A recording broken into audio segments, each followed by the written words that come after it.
नमस्ते विद्यार्थी मित्रों, आज हम कक्षा 6 में हिंदी विषय में गिनती सीखेंगे। 51 से 100 तक की गिनती। आपने 1 से 50 तक की गिनती अगली कक्षा में सीख ली है। आज हम 51 से 100 तक की गिनती सीखेंगे। आप सब अपना हिंदी का पुस्तक साथ में रखें और हम गिनती सीखेंगे और पढ़ेंगे। अब यहाँ पे है 51। मैं यहाँ लिखती हूँ 5 और 1। 51। आप सब यहाँ पे देखिए। इसके बाद है 52।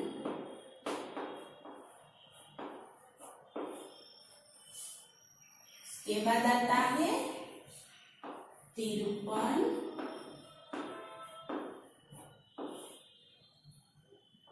इसके बाद 54।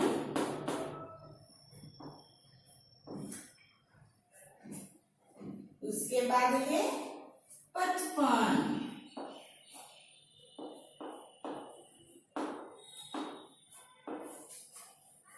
ऐसे हम हिंदी की गिनती लिखते हैं। इसके बाद है 56। हम ऐसे लिखते हैं। उसके बाद 57। ये हुए है 57। उसके बाद है 58। हम यहाँ लिखते हैं 58। उसके बाद 59।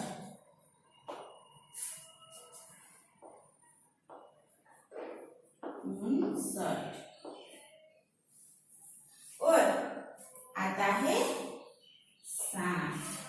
यहाँ हम लिखेंगे 60। ये हुई हमारी 51 से 60 तक की गिनती जो हमने यहाँ पे लिखी है।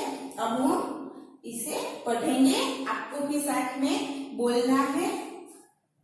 51, 52, 53, 54, 55, 56, 57, 58, 59 और 60।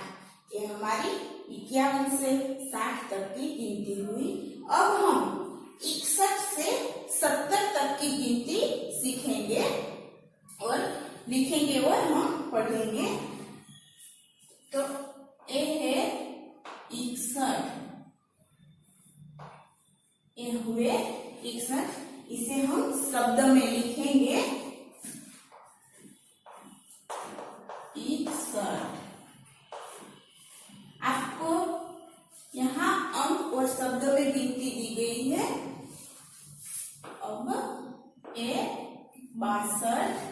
यहाँ हम शब्द में लिखेंगे 62। उसके बाद 63।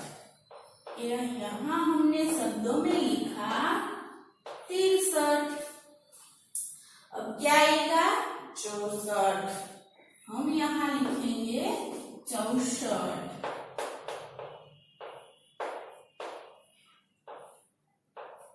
इसके बाद 65। यहाँ हम शब्द में लिखेंगे 65। उसके बाद है 66।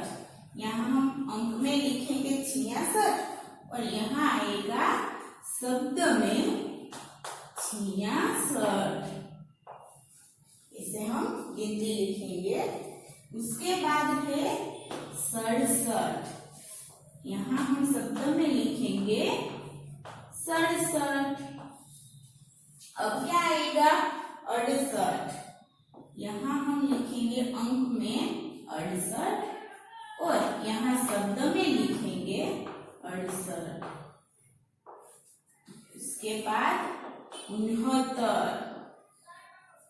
यहाँ हमने शब्द में लिखा 69। उसके बाद 70, यहाँ हम शब्द में लिखेंगे 70। ये हुई हमारी 61 से 70 तक की गिनती। अब हम इसे पढ़ेंगे, आप सबको भी साथ में बोलना है।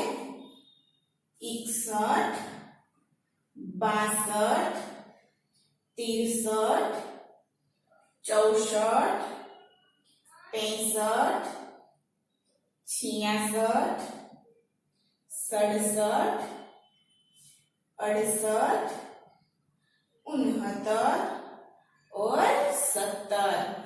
ये हमने 51 से 70 तक की गिनती लिखी और पढ़ी। अब हम आगे पढ़ेंगे 71 से 80 तक की गिनती पढ़ेंगे और लिखेंगे। आप सब यहाँ पर देखना। पहले क्या आता है 71, यहाँ हम लोग लिखेंगे 71, यहाँ हम शब्द में लिखेंगे, ध्यान से देखना। उसके बाद 72, यहाँ हम अंक में लिखेंगे और यहाँ शब्द में लिखेंगे 72। उसके बाद 73, यहाँ अंक में लिखेंगे 7 और 3 और यहाँ शब्द में 73। उसके बाद है 74, यहाँ हम अंक में लिखेंगे और यहाँ शब्द में 74। उसके बाद है 75, यहाँ हमने अंक में लिखा और यहाँ शब्द में लिखेंगे 75। उसके बाद 76, ये हुए अंक में 7 और 6 76 और यहाँ शब्द में लिखेंगे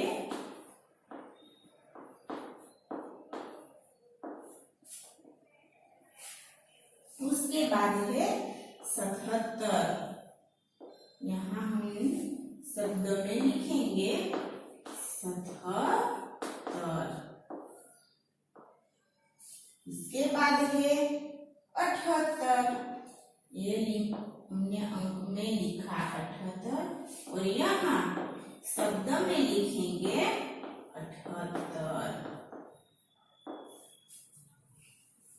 उसके बाद 79, 7 और 9 79, यहाँ हम लिखेंगे 79 और क्या आएगा 80, यहाँ हम अंक में लिखेंगे 80 और शब्द में 80। ये हमने 71 से 80 तक की गिनती लिखी। अब हम इसे पढ़ेंगे, आप सब भी साथ में बोलना। 71, 72, 73, 74, 75, 76, 77, 78, 79 और 80। अब हम आगे देखेंगे 81 से 90 तक की गिनती। आप सब यहाँ ध्यान से देखना। हम 81 से 90 तक की गिनती पढ़ेंगे और लिखेंगे। यहाँ हम अंक में लिखेंगे 8 और 1 81 और यहाँ शब्द में लिखेंगे 81 ऐसे। उसके बाद 82, यहाँ हम लिखेंगे शब्द में 82। उसके बाद 83, यहाँ हम लिखेंगे 83, यहाँ आएगा 83। गुजराती में हम इसे 83 बोलते हैं, हिंदी में क्या लिखेंगे? 83। हिंदी में इसे 83 बोलते हैं। उसके बाद 84, यहाँ हम लिखेंगे 84, शब्द में हमने लिखा 84। उसके बाद 85, यहाँ हम शब्द में लिखेंगे 85। उसके बाद 86, 8 और 6, 86, यहाँ हम शब्द में लिखेंगे, ये हुए 86। उसके बाद 87, यहाँ हम अंक में लिखेंगे 8 और 7, 87, और यहाँ शब्द में लिखेंगे 87। उसके बाद 88, यहाँ हमने अंक में लिखा और यहाँ हम शब्द में 88 लिखेंगे, ये हुए 88। उसके बाद 89, 8 और 9, 89, ये हुआ शब्द में 89। और क्या आता है? 90, 9 और 0, 90, यहाँ हमने लिखा 90। तो ये हमारी 71 से 90 तक की गिनती थी जो हमने लिखी और पढ़ी।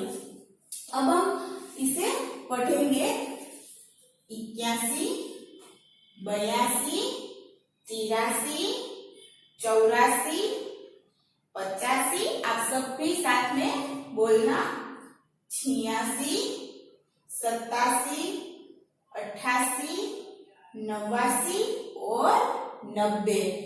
अब हम आगे देखेंगे ऐसे 100 तक की गिनती लिखेंगे और पढ़ेंगे। यहाँ आप सब यहाँ ध्यान से देखना। अब हम लिखेंगे 91, 9 और 1। यहाँ हम शब्द में लिखेंगे 91। उसके बाद है 92, यहाँ हम लिखेंगे 9 और 2, ये हुए 92। उसके बाद है 93, यहाँ हम अंक में लिखेंगे 9 और 3, यहाँ शब्द में 93। उसके बाद 94, यहाँ हमने लिखा अंक में 9 और 4, यहाँ लिखेंगे 94। उसके बाद 95, यहाँ हमने लिखा अंक में और यहाँ लिखेंगे शब्द में 95। उसके बाद 96, यहाँ हम लिखेंगे अंक में और शब्द में 96। उसके बाद 97, यहाँ हम शब्द में लिखेंगे 97। उसके बाद 98, यहाँ हम लिखेंगे ये 98, ये हुए 98। और उसके बाद 99, यहाँ हम लिखेंगे अंक में 99। और उसके बाद है 100, यहाँ हम लिखेंगे 100। ये हुई हमारी 91 से 100 तक की गिनती जो हमने यहाँ लिखी। अब हम इसे पढ़ेंगे, आप सब भी मेरे साथ बोलना। 91, 92, 93, 94, 95, 96, 97, 98 और 99 और आता है 100। ये हमारी 51 से 100 तक की गिनती हुई जो हमने आज लिखी और पढ़ी। अब हम स्वाध्याय देखेंगे। हमने गिनती पढ़ी और लिखी। हमने 51 से 100 तक की गिनती लिखी और पढ़ी। अब हम स्वाध्याय देखेंगे। पहला है 25 पेज नंबर पर है, आपको चित्र बताया गया है जिसमें आपको रास्ता ढूंढना है। देखे, भोले भैया को रास्ते में आने वाली संख्या का उच्चारण करते हुए साइकिल तक पहुंचाइए। आपको ये जो लड़का यहाँ लड़के का चित्र दिखाई दे रहा है उसे यहाँ साइकिल तक पहुंचाना है। तो इस तरह आप अपनी पुस्तक में रास्ता कीजिए। सब अपनी पुस्तक में 25 पेज पर ऐसे करें। पहले आएगा 21, उसके बाद 50। 21 से 50 तक आप अपने बुक में कीजिए। उसके बाद आएगा 100, 21, 21, 50 और 100। ऐसे आपको रास्ता बनाना है। सब अपनी पुस्तक में ऐसे रास्ता बनाइए। यहाँ से 21 से 50 और 100 तक का। अब हम आगे करेंगे। आगे है स्वाध्याय। स्वाध्याय में हम प्रश्न 1 जिसमें हमें उदाहरण के अनुसार जोड़े मिलाइए सूचना है। आपने स्वाध्याय में देखिए प्रश्न 1 जोड़े मिलाइए। तो पहला है 8 और 5, उसे क्या कहते हैं? 85। तो आप सब अपनी पुस्तक में लिखना। सब मेरे साथ ही अपनी पुस्तक में लिखना। पहले में क्या आएगा? 85। तो 85 कहाँ है? ढूंढिए। यहाँ पे बताती हूँ मैं। ये हुए 85 6 में। तो हम यहाँ लिखेंगे 6। उसके बाद है 7 और 3, उसे क्या कहते हैं? उसे कहते हैं 73। 73 कहाँ है? यहाँ पे क। तो यहाँ हम लिखेंगे क। 73 के आगे लिखेंगे क, यानी कि ए। उसके बाद है 6 और 9, उसे क्या कहते हैं? 69। 69 कहाँ पे है? यहाँ 6 पे। तो हम यहाँ लिखेंगे 6। ये हुए 69। उसके बाद है 5 और 6, उसे क्या कहते हैं? 5 और 6, ये हुए 56। 56 है यहाँ ग में। तो यहाँ हम लिखेंगे ग। उसके बाद क्या है? 9 और 9, 9 और 9 यानी कि 99। तो यहाँ क्या है? ख। तो हम यहाँ लिखेंगे ख।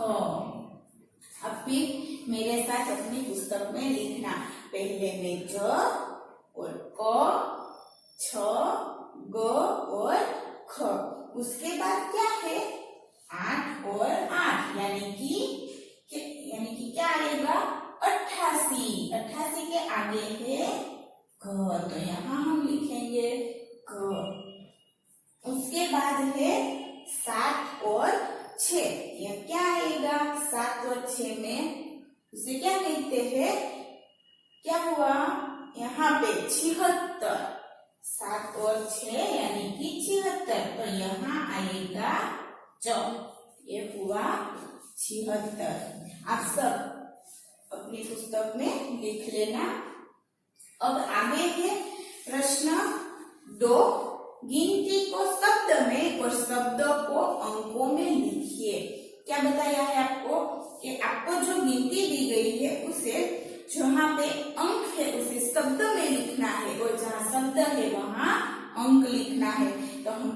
यहाँ पे लिखेंगे। आप सब भी लिखना मेरे साथ। ये क्या है? 79। 79 हम कैसे लिखेंगे? 7 और 9, ये हुए 79। इसे कहते हैं 79। उसके बाद है 74। 74 हम कैसे लिखेंगे? 7 और 4, ये हुए 74। उसके बाद है 59। 59 को हम कैसे लिखेंगे? 5 और 9, ये हुए 59। आप सब भी साथ में लिखना। इसके बाद है 63। 63 को हम कैसे लिखेंगे? तो 6 और 3, ये हुए 63। यहाँ हमने शब्द दिए गए थे, इसे हमने अंक में लिखा। अब हमें अंक दिए गए हैं, उसे हम शब्द में लिखेंगे। आगे यहाँ पे है 7 और 5, उसे क्या कहते हैं? 75। क्या कहते हैं? 75। यहाँ हमने लिखा 75। उसके बाद क्या है? 9 और 0, उसे क्या कहते हैं? 90। यहाँ हम लिखेंगे 90। यहाँ ये हुए 90। उसके बाद क्या है? 5 और 4, इसे क्या कहते हैं? 54। यहाँ हम लिखेंगे 54। उसके बाद 8 और 9, उसे क्या कहते हैं? उसे कहते हैं 89। यहाँ हम लिखेंगे 89। ये हमने शब्द में लिखा। तो हमारे स्वाध्याय में है ऐसे अंक को शब्द में लिखे और शब्द को अंक में लिखे। तो आपने मेरे साथ लिखा। अब है 27 पेज पर प्रश्न 3। कोष्टक में दिए गए शब्दों में से सर्वनाम चुनकर रिक्त स्थान की पूर्ति कीजिए। यहाँ प्रश्न 3 में रिक्त स्थानों की पूर्ति करनी है। कोष्टक में से जो शब्द दिए गए ये हमें यहाँ खाली जगह में लिखने हैं। ये जो है वो कोष्टक में जो है वो सर्वनाम है। सर्वनाम है वो हमें यहाँ पे लिखना है। और सर्वनाम किसे कहते हैं? कि जो जहाँ संज्ञा होती है, वाक्य में जहाँ संज्ञा का प्रयोग हुआ है, उस जगह हम सर्वनाम लिख सकते हैं। सर्वनाम हम कहाँ लिखते हैं? कि जहाँ संज्ञा का प्रयोग हुआ है उसी स्थान पर हम सर्वनाम लिखते हैं। और सर्वनाम किसे कहते हैं?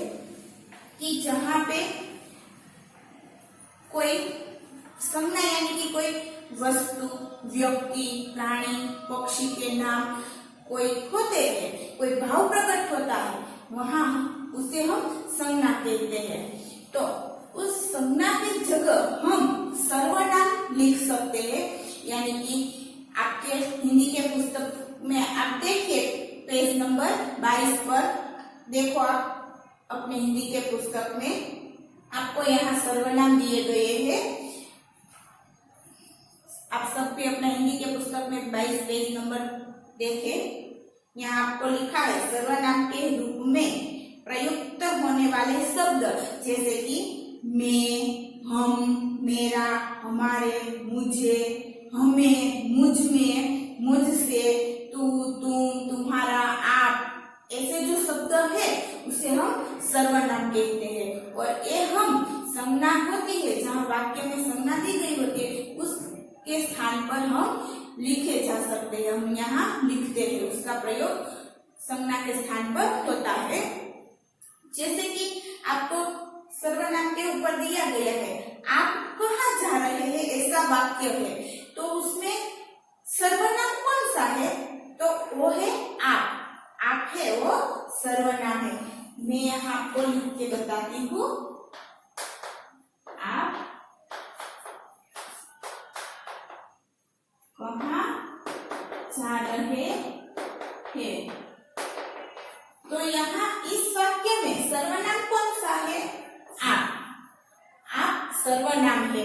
और ये हम कोई व्यक्ति के नाम हो, कोई वस्तु के नाम हो, जैसे कि संज्ञा, कोई भाव प्रकट होने वाला नाम हो, ऐसा जो कोई होता है वहां हमें सर्वनाम लिख सकते हैं। अब हम आगे देखते हैं कि चलो हम स्कूल चले। तो इस वाक्य में सर्वनाम कौन सा आएगा? हम है सर्वनाम है। यहाँ पर सर्वनाम कौन से होते हैं वो सब दिए गए हैं शब्द, आप पढ़ लेना, जैसे कि वह, वे, उसे, उनका, उन्हें, उनसे, उसकी, उसका, उससे, उन, अनेक, उनके, यह, ए, इसे, इसको, कौन, किसने, कुछ, कोई, किसी, कब, ये सभी सर्वनाम है जो हम संज्ञा के स्थान पर लिखते हैं। अब हम आगे देखेंगे स्वाध्याय में है प्रश्न 3 जो है कि रिक्त स्थानों की पूर्ति कीजिए। कोष्ठक में से सर्वनाम चुनकर रिक्त स्थानों की पूर्ति कीजिए। तो हमें यहाँ इस कोष्ठक में जो सर्वनाम दिए गए हैं उससे एक खाली जगह लिखनी है। तो अब मैं आपको और कुछ वाक्य लिखती हूँ जिससे आपको पता चले कि सर्वनाम कैसे लिखा जा सकता है। यहाँ है मैं पढ़ाई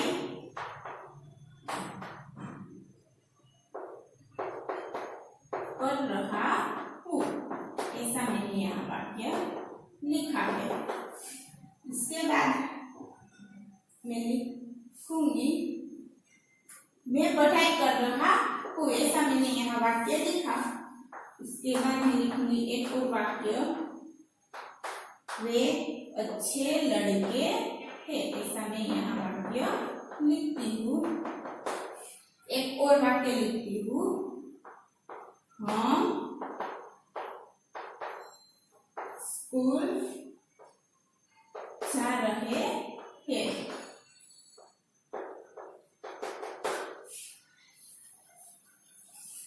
आपने आगे देखा कि सर्वनाम किसे कहते हैं, जो आपको सारे शब्द आपने पढ़े। अब हम यहाँ इस वाक्य में सर्वनाम ढूंढेंगे। मैं पढ़ाई कर रहा हूँ, इस वाक्य में सर्वनाम कौन सा है? मैं सर्वनाम है। उसके बाद वे अच्छे लड़के हैं, इस वाक्य में सर्वनाम कौन सा आएगा? वे। उसके बाद हम स्कूल जा रहे हैं, इस वाक्य में सर्वनाम आएगा हम। इसे हम सर्वनाम लिखते हैं और एक सर्वनाम है जो हम संज्ञा के स्थान पर लिखते हैं। अब हम खाली जगह लिखेंगे। पहली है कि खाली जगह 30 वर्ष का है। या रमेश और गीता ये दो नाम है तो ये आएंगे संज्ञा में। तो आप यहाँ पे आपको सर्वनाम लिखने हैं, संज्ञा नहीं लिखनी है, सर्वनाम ढूंढ के लिखने हैं। तो ये वो, हम, उसे, मैं, हम, कौन, ये सभी सर्वनाम है। और ये रमेश और गीता है ये व्यक्ति के नाम है। तो व्यक्ति के जो नाम होते हैं वो कहाँ पे आते हैं? संज्ञा में। जब व्यक्ति के नाम हो, कोई वस्तु हो, कोई भाव प्रकट होने वाली नाम होते हैं तो वहां उसे संज्ञा कहते हैं। तो ये रमेश और गीता है वो संज्ञा में आएंगे।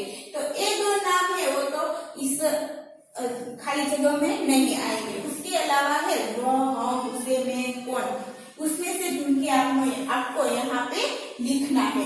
पहला है खाली जगह 30 वर्ष का है। तो यहाँ हम कौन सा सर्वनाम लिखेंगे? खाली जगह 30 वर्ष का है। यहाँ पे हम कौन सा सर्वनाम लिखेंगे? यहाँ हम लिखेंगे वह 30 वर्ष का है, ऐसा हमने यहाँ पे लिखा। उसके बाद है दूसरा, पता नहीं खाली जगह दरवाजा खटखटा रहा है। तो यहाँ पे क्या आएगा? पता नहीं खाली जगह दरवाजा खटखटा रहा है। और यहाँ आपको प्रश्नार्थ चिन्ह दिया गया है।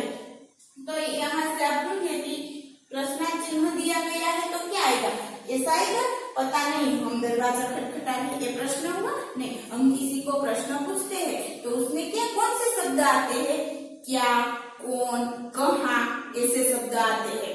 तो आप ऊपर कोष्ठक में देखिए कि यहाँ क्या आएगा, यहाँ आएगा कौन। पता नहीं कौन दरवाजा खटखटा रहा है। उसके बाद है पुस्तक रुचिकर है, खाली जगह में भी पढ़ूंगी। पुस्तक रुचिकर है, खाली जगह में भी पढ़ूंगी। तो यहाँ आएगा उसे। पुस्तक रुचिकर है, उसे मैं भी पढ़ूंगी। उसके बाद है खाली जगह सब मिलकर क्रिकेट खेलेंगे। तो यहाँ पे क्या आएगा, देखिए ऊपर यहाँ पे आएगा हम सब मिलकर क्रिकेट खेलेंगे। उसके बाद है रविवार को खाली जगह बाजार जाऊंगा। यहाँ पे क्या आएगा कि रविवार को हम बाजार, ऐसा आएगा कि रविवार को हम बाजार जाऊंगा, ऐसा आएगा, ऐसा नहीं आता है। रविवार को मैं बाजार जाऊंगा, ऐसे हम लिख सकते हैं। ये हमारी प्रश्न 3 है, ये हमारा यहाँ पूरा होता है। आगे है प्रश्न 4, जिसमें आपको दिया गया है 51 से 73 तक से अंकों को क्रमशः जोड़कर आपको चित्र बनाना है और उसमें रंग करना है। तो आपको यहाँ दिया गया है गिनती के शब्द और अंक, उसे आपको क्रमशः, यानी कि 55 के बाद आता है 56, 56 के बाद आता है 57, 57 के बाद आता है 58, ऐसे क्रमशः आपको अपनी पेंसिल से चित्र बनाना है और चित्र बनाकर उसमें आप रंग भरेंगे। ये जो है वो आपको लिख लेना है, अभी आप सब लिख ले, और चित्र जो है वो आप बाद में कर लेना। उसके बाद है आगे 7 सीढ़ी आपको दी गई है यहाँ, जो आपको घर पे खेलनी है। आगे देखेंगे पुनरावर्तन 1, जिसमें आपको पहले प्रश्न में खाली जगह दी गई है। उसमें है पहला, सब लड़के अपने अपने खाली जगह जा सकते हैं। सब लड़के अपने अपने खाली जगह जा सकते हैं। उसमें क्या आएगा, उसमें आएगा घर। आप सब भी लिखना, पहले प्रश्न में आएगा, पहली खाली जगह में आएगा घर। उसके बाद है दूसरी, रमेश को बुखार था इसलिए खाली जगह स्कूल नहीं गया। रमेश को बुखार था इसलिए खाली जगह स्कूल नहीं गया, उसमें आएगा वह। उसके बाद है तीसरा, मीना और जैनिनी खाली जगह जा रहे थे। देखिए आप कोष्ठक में क्या आएगा, बाजार, लिखे बाजार।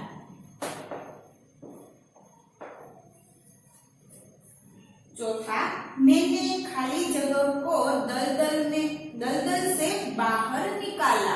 मैंने खाली जगह को दलदल से बाहर निकाला। उसमें क्या आएगा, बिच्छू। बिच्छू को निकाला था ना नन्ही ने, तो उसमें आएगा बिच्छू। शिकारी हिरनी को खाली जगह ले गया। शिकारी हिरनी को कहाँ ले गया था, अस्पताल। उसको गोली लगी थी, उसके बाद वो शिकारी था, उसे अस्पताल ले गया था। अब सब प्रश्न एक खाली जगह में एक लिख ले। उसके बाद है प्रश्न 2, प्रश्नों के उत्तर लिखिए, जिनके आपको उत्तर नहीं लिखने, क्योंकि आपको पुस्तक में जगह नहीं दी गई है। मैं आपको सुनाती हूँ, आप सुनिए जो उत्तर आता है वो। पहला है, आपने किन किन कहानियों का पठन किया है, तो हमने कौन सी कहानी पढ़ी, कौन सी कहानी हमने सुनी, तो हमने जो आगे अभ्यास किया उसमें हमने प्यासा कौवा, दयालु शिकारी, समझदार नन्ही, कौवा और लोमड़ी, ये सब कहानी हमने सुनी है। और बातूनी कछुआ भी हमने सुनी। बातूनी कछुआ, प्यासा कौवा, कौवा और लोमड़ी, समझदार नन्ही, दयालु शिकारी, ये सब कहानी हमने सुनी है। ये सब कहानी का हमने पठन किया है। दूसरा है, आपने पढ़ी हुई कहानी को अपने शब्दों में लिखिए। एक कहानी हमने लिखनी है कि आपने जो कहानी सुनी है उसे आप लिखिए। और उसके बाद है तीसरा, शिकारी ने हिरनी को कैसे बचाया। शिकारी ने हिरनी को कैसे बचाया। जब हिरनी की टांग में गोली लगी थी, शिकारी की गोली थी और हिरनी की टांग में लग गई थी। उसके बाद शिकारी था वो हिरनी को जो जानवरों की अस्पताल होती है वहां ले गया और वहां हिरनी का इलाज हुआ और उसके बाद हिरनी थी वो स्वस्थ हुई, उसको इलाज हुआ, इसलिए हिरनी थी वो बच गई। उसके पेट में से गोली निकाली और वो बच गई। इस तरह शिकारी था वो हिरनी को बचाया गया था। शिकारी ने हिरनी को इस तरह बचाया कि उसे जानवर की जो अस्पताल होती है वहां ले गया और वहां उसका इलाज करवाया। उसके बाद है चौथा, प्रगति, न्याय और मानव धर्म के लिए हमारा क्या कर्तव्य है। तो हम विश्व के सभी राष्ट्रों में एकता का भाव लाइए, सभी को और सभी राष्ट्रों को एकता में रहने के लिए बोध दे। और क्या है, तो हम सब समता और ममता की भावना जगाइए। हम सबने समता और ममता की भावना जगाइए। सभी राष्ट्रों को हम एकता का भाव प्रकट करें। सभी राष्ट्रों को हम एकता में रहने के लिए, मिलजुल कर रहने के लिए समझाइए।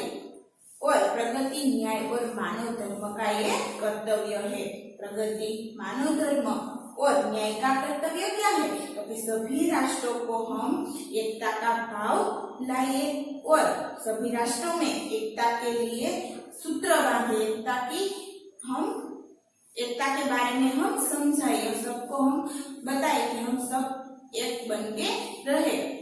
और सभी लोगों को हम समता और ममता की भावना जगाए और हम विश्व में शांति बनाए रखें। यही हमारा कर्तव्य है। यही प्रगति, न्याय और मानव धर्म का कर्तव्य है। उसके बाद है, नन्ही बतख का स्वभाव कैसा था। नन्ही बतख का स्वभाव भलाई करना था।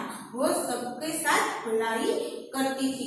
किसी के बारे में वो बुरा नहीं सोचती थी। चाहे वो उसके साथ बुरा करे फिर भी वो बुरे करने वालों के साथ अच्छा ही करती थी। उससे कोई मुसीबत हो तो उसकी रक्षा के लिए वो जाती थी। वो दूसरों की रक्षा करती थी। मुसीबत में पड़े जीवों की वो रक्षा करती थी। सबके साथ भलाई करती थी। उसका जो स्वभाव था वो अच्छा था, बुरा नहीं था। और वो कोई बुरा करता है तो उसे रोकती थी और उसे समझाती थी। और उसके साथ कोई बुरा करे तो भी वो अच्छा ही करती थी। वो अपनी अच्छी आदत छोड़ना नहीं चाहती थी। आगे है प्रश्न 3, निम्नलिखित वर्णों से शुरू करके 5-5 शब्द बनाइए और वाक्य में प्रयोग कीजिए। जैसे कि आपको दिया गया है च, श, त और व। इसके आपको 5-5 शब्द बनाने हैं और उसके वाक्य लिखने हैं। अभी आपको कुछ नहीं लिखना है। मैं आपको जो लिखना हो, अपनी जो हिंदी की बुक है उसमें जो लिखना है वो मैं आपको फोटो भेज दूंगी। उसमें से आपको लिखना है। जो है तो जैसे हम शब्द बनाएंगे और उसके वाक्य लिखेंगे। जैसे चमेली, चमचा, ऐसे हम वाक्य शब्द बना सकते हैं और उसके वाक्य हम लिखेंगे। चतुर, चांदनी, चंदा जैसे हम वाक्य लिख सकते हैं। हमने च से चांद जैसा शब्द बनाया है तो उसका वाक्य हम ऐसा लिख सकते हैं कि चंदा हमें रात में चांदनी देता है, ऐसे हम वाक्य लिख सकते हैं। बाद में हम चमेली शब्द लिखे तो चमेली का हम वाक्य बना सकते हैं कि ये चमेली का पौधा है, कि ये चमेली का वृक्ष है, ऐसा हम वाक्य लिख सकते हैं। उसके बाद है छ, तो छ से हम वाक्य और शब्द बनाते हैं। म, तो जैसे हम पांच शब्द बनाकर उसके वाक्य लिख सकते हैं, जो मैं आपको फोटो में भेज दूंगी। उसके बाद है प्रश्न 4, समान तुक यानी कि प्रास वाले शब्द बनाकर लिखिए। जैसे कि आपको पहला बताया है सामाजिक, तो सामाजिक का और कौन से सामाजिक जैसे और कौन से शब्द आते हैं जो हमने लिखने हैं, जैसे कि हम प्रामाणिक, सांसारिक जैसे शब्द लिख सकते हैं। उसके बाद है भलाई, और उसके बाद है मानवता, घबराहट जैसे शब्द है कि भलाई यानी कि उसका समान अर्थ वाला शब्द होता है, अच्छाई जैसा शब्द आता है। और उसके बाद है मानवता, मानवता में आता है सज्जनता जैसे शब्द आते हैं।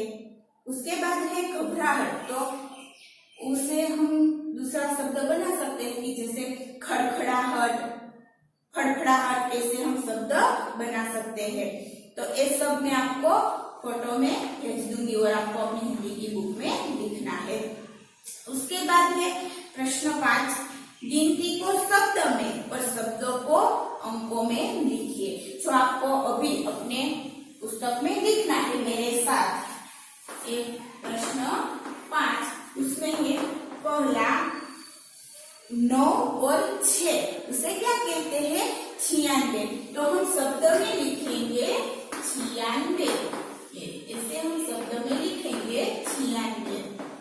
उसके बाद है दूसरा 6 और 7, उसे हम शब्द में क्या लिखेंगे? उसे हम शब्द में लिखेंगे 67।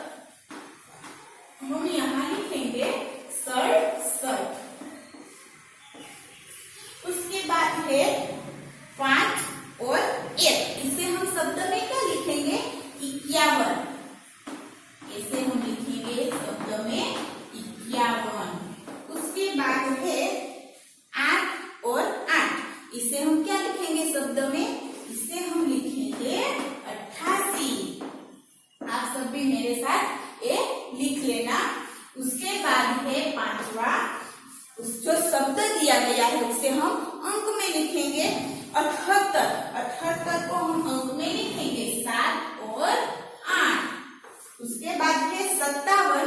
57 को अंक में लिखेंगे 5 और 7। 69 को हम कैसे लिखेंगे? 6 और 9, ऐसे हम लिखेंगे 69। उसके बाद है 97। 97 को हम कैसे लिखेंगे? ऐसे 9 और 7, ये 97।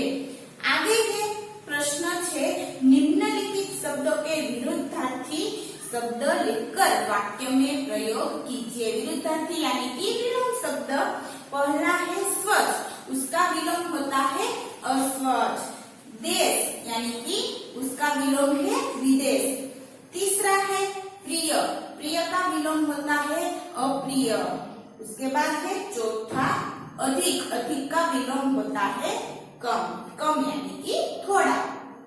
ऐसे हमने ये विलोम शब्द लिखे और उसके हम वाक्य में प्रयोग करेंगे। जैसे कि स्वच्छ का विलोम हमने अस्वच्छ लिखा, तो हम ऐसा वाक्य बना सकते हैं कि ये कमरा अस्वच्छ है, ऐसा हम लिख सकते हैं। इस तरह हम दूसरे भी कोई भी वाक्य बना सकते हैं। उसके बाद है देश का हमने विलोम लिखा विदेश, तो हम ऐसे लिखते हैं कि मेरा भाई विदेश गया है, ऐसा हम वाक्य बना सकते हैं। उसके बाद है प्रिय का विलोम अप्रिय, तो हम ऐसे लिख सकते हैं कि मुझे करेला का स्वाद अप्रिय लगता है, ऐसे हम वाक्य बना सकते हैं। अब है सातवां, निम्नलिखित शब्दों के समानार्थी शब्द लिखकर वाक्य में प्रयोग कीजिए। जिसके हम वाक्य में प्रयोग कीजिए करेंगे शब्द बनाकर। जैसे पहला है सूर्य, सूर्य का समानार्थी रवि। दूसरा है भूमि, भूमि का समानार्थी जमीन। तीसरा है प्राण, प्राण का समानार्थी जान। चौथा है सहसा, सहसा का समानार्थी होता है अचानक। और ये जो हमने समानार्थी शब्द लिखे उसके हम वाक्य में प्रयोग करेंगे। जैसे कि हमें पहला वाक्य है रवि, तो हम वाक्य में लिख सकते हैं कि रवि का प्रकाश हमें अच्छा लगता है। या हम ऐसे भी लिख सकते हैं कि सुबह होते ही रवि का प्रकाश हमें मिलता है। इसे हम वाक्य लिख सकते हैं। 8-10 वाक्य लिखिए। यहाँ पे हमें जो चित्र दिया गया है उसमें से हमें वाक्य बनाने हैं। जैसे हम बना सकते हैं कि एक चित्र है वो गांव के नदी घाट का चित्र है। यहाँ प्रातःकालीन दृश्य दिखाई दिया गया है, यानी कि सुबह का एक चित्र दिखाई दिया गया है। यहाँ आकाश में जो पक्षियां है, पक्षी होते हैं वो आकाश में उड़ रहे हैं। पहाड़ों के पीछे से सूर्य निकलता दिखाई दे रहा है। और नदी में जो बच्चे हैं वो तैर रहे हैं, बतख तैर रही है, गाय है वो पानी पी रही है नदी में। ऐसा हमें यहाँ दिखाई दे रहा है। और एक बगुला है जो अपनी चोंच में मछली पकड़ता हुआ दिखाई दे रहा है। और 2 स्त्रियां है जो नदी के पानी, एक जो है उसके सिर पर मटके है 2, उसमें से वो पानी जो नदी में से पानी भर के जा रही है। और दूसरी स्त्री है उसके सिर पे एक टोकरी है, उसमें धुले हुए कपड़े है। ऐसे चित्र में दिखाई दे रहा है। और एक जो स्त्री है वो नदी के जो घाट है उस पर कपड़े धो रही है। और एक बच्चा है जो ये 2 पेड़ है। और एक बच्चा है जो बरगद की पेड़ की जो जोड़ है उसमें वो उस पे झूला झूल रहा है। और यहाँ उसके नीचे दिखाई दे रहा है एक खरगोश है जो ऐसे घास में बैठा हुआ है। एक कुत्ता है। और हमें एक मंदिर भी दिखाई दे रहा है, उसके छत पर एक मोर बैठा हुआ है। और मंदिर के ऊपर ध्वज फरकता हुआ है। और मंदिर के बाहर एक व्यक्ति है जो वहाँ आराम कर रहा है। कोई मुसाफिर होगा जो रास्ते पे जाता हुआ होगा, वो यहाँ मंदिर में बैठे हुए आराम करता है। और हमें कई सारे घर दिखाई दे रहे हैं और नारियल के पेड़ दिखाई दे रहे हैं। ऐसे सब कुछ यह चित्र में हमें दिखाई दे रहा है। अब है प्रश्न 9, आप साइकिल लेकर स्कूल जाते हैं और रास्ते में ट्यूब पंचर हो जाती है। इस घटना का वर्णन कीजिए। कि जब आप साइकिल लेकर स्कूल पे जाते हो और आपकी साइकिल में पंचर होता है तो रास्ते में जो होता है उसका आपको वर्णन करना है, आपको बताना है। वो आप अपनी तरह लिख सकते हैं, बता सकते हैं कि मैं साइकिल लेकर स्कूल जा रहा था और रास्ते में साइकिल का पंचर हो गया और मुझे स्कूल के लिए जाना था और पंचर हो गया तो मैं स्कूल लेट पहुंचा। और मैं पहले साइकिल का पंचर कराने के लिए दुकान पे गया। वहाँ मेरा साइकिल थी वो रिपेयर हुई और उसने पैसे मांगे तो मेरे पास पैसे नहीं थे।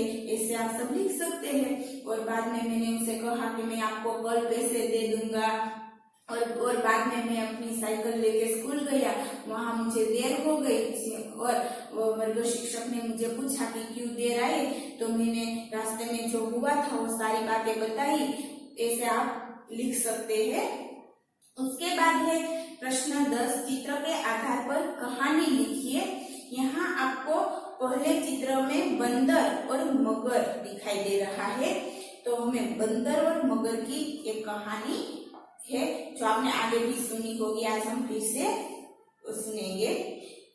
तो एक नदी किनारे पर एक पेड़ है, पेड़ के ऊपर एक बंदर रह रहा है और वो बंदर है वो मीठे मीठे पेड़ के जो फल है वो खाता है और मगर है वो नीचे नदी में रहता है। तो जो बंदर होता है वो पेड़ पर बैठकर जो मीठे मीठे फल खाता है वो मगर देखता है। तो एक दिन उसे भी फल खाने का मन होता है और वो बंदर नदी के किनारे जाता है और बंदर को कहता है कि तुम रोज ये मीठे मीठे फल खाते हो, मेरे को भी दो ना। तो बंदर है वो फल को नीचे फेंकता है और मगर को देता है और मगर वो फल खा जाता है। तो उस तरह मगर और बंदर के बीच दोस्ती हो जाती है और बाद में मगर कहता है कि तुम तो मुझे रोज मीठे मीठे फल देते हो और मैं खाता हूँ, तो और मैं तुम्हें कुछ नहीं देता, आज तुम मेरे घर चलो, मैं तुम्हें भोजन कराऊंगा, मैं तुझे पकवान खिलाऊंगा। बंदर कहता है कि हाँ मैं आता हूँ और जो बंदर होता है वो मगर पर बैठ जाता है। बंदर तो पानी में तैर नहीं सकता है इसलिए उसे जाना कैसे। तो जो मगर है वो कहता है कि तुम मेरे पर बैठ जाओ, मैं तुम्हें ले चलूंगा। और बंदर है वो मगर के सिर पर बैठ जाता है और तैरते तैरते वो वहां पे जाता है। तो रास्ते में मगर है वो कहता है कि तुम रोज ये मीठे मीठे फल खाते हो तो तुम्हारा कलेजा भी कितना मीठा होगा, तो मुझे तुम्हारा कलेजा खाना है इसलिए मैं तुम्हें ले जा रहा हूँ, ऐसा मगर बोल जाता है। और बंदर को पता चल जाता है कि ये मुझे मारने के लिए जा रहा है, मेरा कलेजा खा रहा है, खाने के लिए मुझे ले जा रहा है, मैं तो मर जाऊंगा। और बंदर को बचने के लिए युक्ति सूझी पड़ी। बंदर ने कहा मगर से कि अरे वो तो मैं अपने पेड़ पर ही भूल गया। बंदर कहता है कि मेरा कलेजा तो मैं अपने पेड़ पर ही भूल गया, चलो तुम मुझे अपने पेड़ पर ले जाओ, मैं पहले कलेजा ले आता हूँ फिर तुम खाओगे ना। तो मगर है वो तो बंदर को ले जाता है पेड़ की ओर और जब वो पेड़ तक पहुंचते हैं तो मगर वाला जो बंदर होता है वो पेड़ पर चढ़ जाता है और कहता है अरे मूर्ख मगर, किसी का कलेजा अपने शरीर के बाहर होता है क्या? कलेजा के पेड़ पर होता है, वो तो अपने शरीर में होता है और तुम मेरा कलेजा खाना चाहता था इसलिए मैंने ऐसा कहा है मेरी जान बचाने के लिए। अब मैं तेरे साथ नहीं आऊंगा, अब तू मेरा दोस्त नहीं है, आज से हमारी दोस्ती खत्म हो गई और मैं तुम्हें मीठे मीठे फल भी नहीं दूंगा, तू मुझे मारना चाहता था, ऐसा बंदर है वो मगर को कहता है और वो पेड़ पर चला जाता है। और इस तरह मगर है वो अपनी मूर्खता भरा दिखाई दे रहा है। वो अपनी इस मूर्ख भरी बातों से बंदर को फंसाना चाहता था, लेकिन बंदर है वो नहीं फंसा और वो अपने पेड़ पर चला गया। तो एक कहानी है जो हमारी यहाँ पूरी हुई है और इस तरह हमने जो बंदर ने जो चतुराई दिखाई, इस तरह हमें भी कोई हमें फंसाता है तो हमें अपनी चतुराई से बचना चाहिए और हमें अपनी जान बचानी चाहिए। अब यहाँ हमारी गिनती और जो पुनरावर्तन एक है वो पूरा हुआ और जो आपको हिंदी की बुक में लिखना है वो मैं आपको फोटो भेज दूंगी, वो अपनी हिंदी की बुक में